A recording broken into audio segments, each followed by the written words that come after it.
Good morning. Today we're going to look at section 6.3, day 1.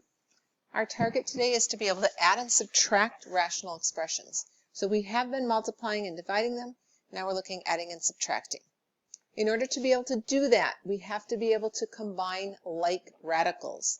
That means they have to have the same index, so that same little number in front of your root symbol, and the same radicand, which is the piece underneath.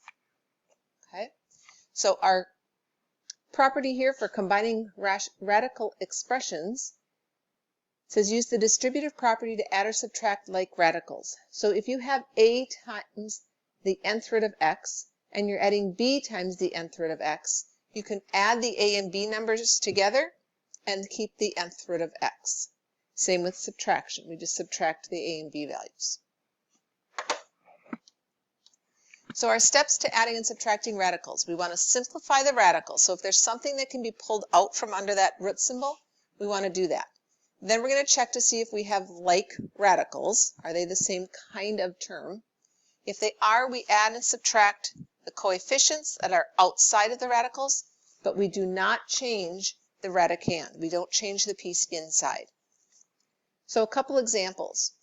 We have the square root of 2, which means we have one of them. And if it helps you to put the 1 in front, go ahead and do that. We have 1 square root of 2, and we're adding 3 more square roots of 2, which means we have a total of 4 square roots of 2. If we have 1 cube root of 7, and we're subtracting 5 of the same object, cube roots of 7, we're in the whole -4 cube roots of 7. Same thing if there are variables inside.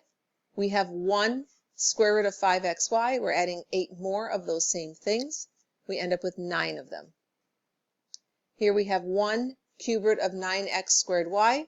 We're taking away 8 of the same object, so we end up adding the whole 7, -7 cube roots of 9x squared y.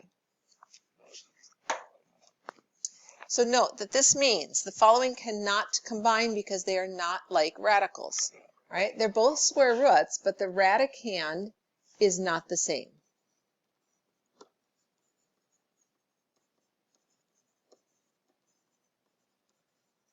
Okay. For this one, notice that the radicand is the same. They're both 5s, but one is a cube root and one is a square root. So this one can't be combined because they have different index. All right, so adding and subtracting these. Do we have the same kind of root? Yes. In this case, they're both square roots. Do we have the same radicand? Yes, because they're both 14s. So we have 3 of these square roots of 14. We're adding 7 more of the same object. We end up with 10 square roots of 14. For this one, we have a square root of 7. We have another square root of 7, so those would be like terms. But this one is different, so that 3 root 10 is going to have to stay off on its own. We can't combine it with the other pieces. Okay? Combining a 2 square root of 7 minus 8 square roots of 7 puts us in the whole -6 square roots of 7. So all we can do on that one is write -6 root 7 plus 3 root 10. We can't combine those two parts. Our third example, we have cube roots for each of them. Inside our radicand is a 3x, so those all match. So we can combine all 3 of these terms. We have to combine the coefficients. So we have 5 of them here. We're adding 4 more, that's 9. And then we're taking away 1. So we're down to 8 cube roots of 3x.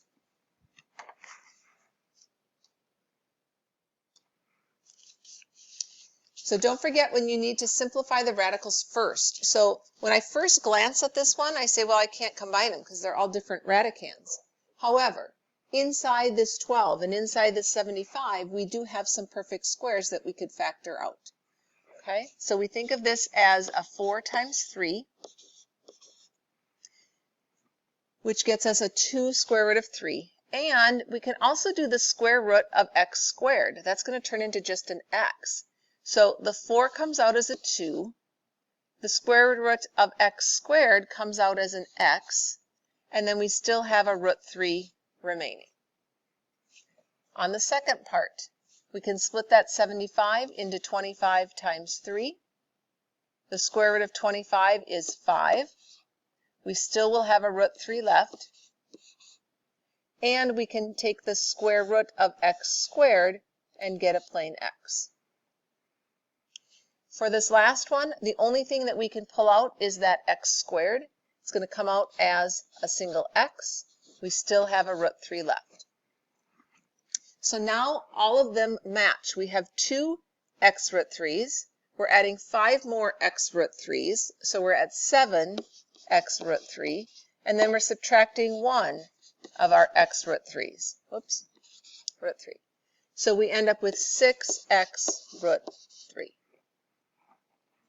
All right, go ahead and pause the recording and try breaking this down and see if you can get matching roots.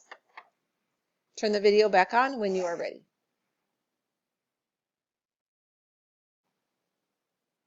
All right, hopefully the 250 you split up into 125 and 2 because we are taking cube roots and 125 is a perfect cube. Its root is just 5. So we have 5 cube roots of 2 for that first term. Our second one, the 54, hopefully you split that into 27 and 2. When we cube root the 27, we end up with 3. So we have 3 cube roots of 2 for that one. And for the 16, we can split it in 8 times 2. The cube root of 8 is 2. We still have a cube root of 2 left. And remember, we're subtracting that last piece. So now we have cube roots of 2. We have to figure out how many we have. So we have 5 here plus 3 more would be 8. And then we're subtracting 2, so we have 6 cube roots of 2.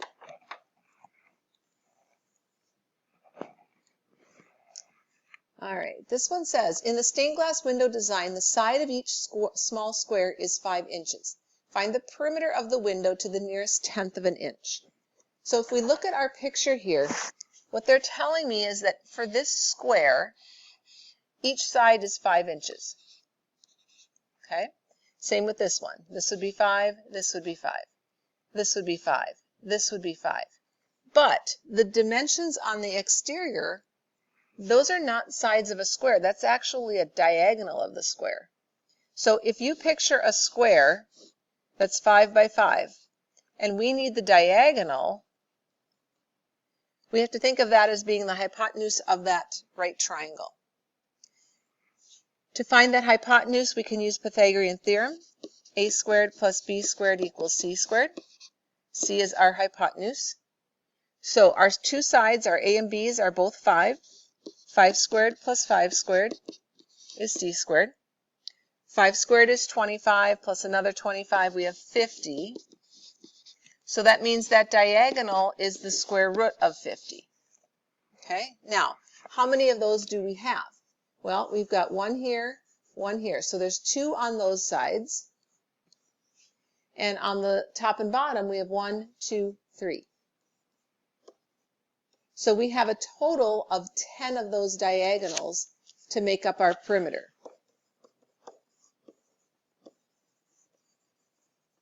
And each diagonal was the square root of 50. Now, typically I would say break down that square root of 50. However, they asked us to come up with this to the nearest tenth of an inch. So they are looking for a decimal. So grab your calculators and take 10 times the square root of 50.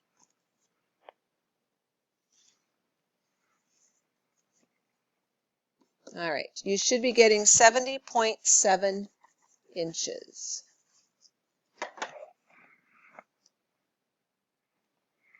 All right, for the last little piece, remember that when we have two terms, some type of binomial type of expression, like 2 plus I, 3 minus 5I, x plus 4, x minus 7, when we're multiplying binomials together, two terms, we have to think of FOILing. Okay, so it's the same if we have radicals. We have 2 pieces times another 2 pieces. So we're really just FOILing that out. All right, we take our 1 times our 2, and we get 2. We take 1 times the root 5, we get 1 root 5. Insides, we take the 2 times the root 5, and we take this root 5 times the root 5. Now, root 5 times root 5 is the square root of 25, but the square root of 25 is just 5. So when we look to combine like terms, we have like terms here and here. So we can do 2 plus our 5 and get 7. We also have like terms here because they're both square roots of 5. So we have one of them plus 2 more. We have 3 square roots of 5.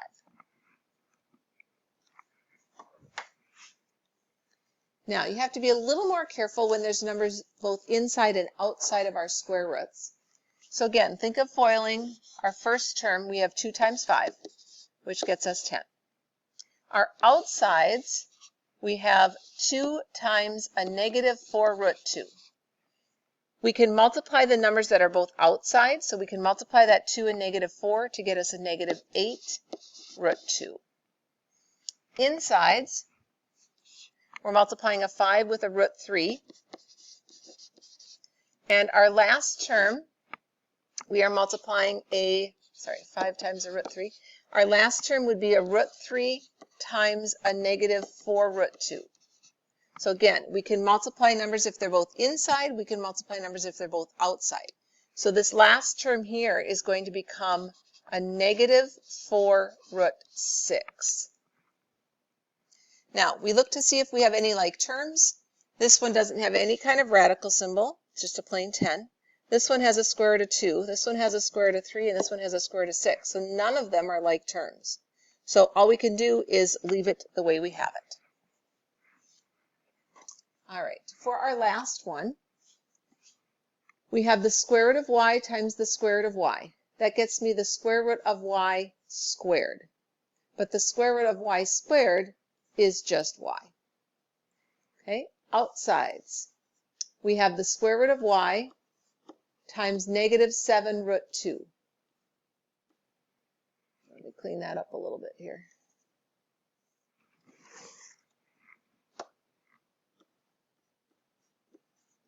Okay, so again, we can multiply numbers that are both inside, so we can put the y and the 2 together. We're going to have negative 7 square root of 2y. For our insides, we're multiplying a root 2 times a root y. They're both inside, so we can put those together as a root 2y. And our last term, we are multiplying a root 2 times negative 7 root 2. Root 2 times negative 7 root 2. So we can multiply the root 2's together. We're going to get negative 7 root 4. Okay, now cleaning up a little bit. Root 4 is just a 2. So this becomes really just a negative 14, negative 7 times 2. We can also combine these two pieces because they're both root 2y's. We have negative 7, we're adding one more, so we have negative 6 root 2y's. So the best we can do is y minus 6 root 2y minus 14. All right, let me know if you have questions. Your assignment will be worksheet 6.3a.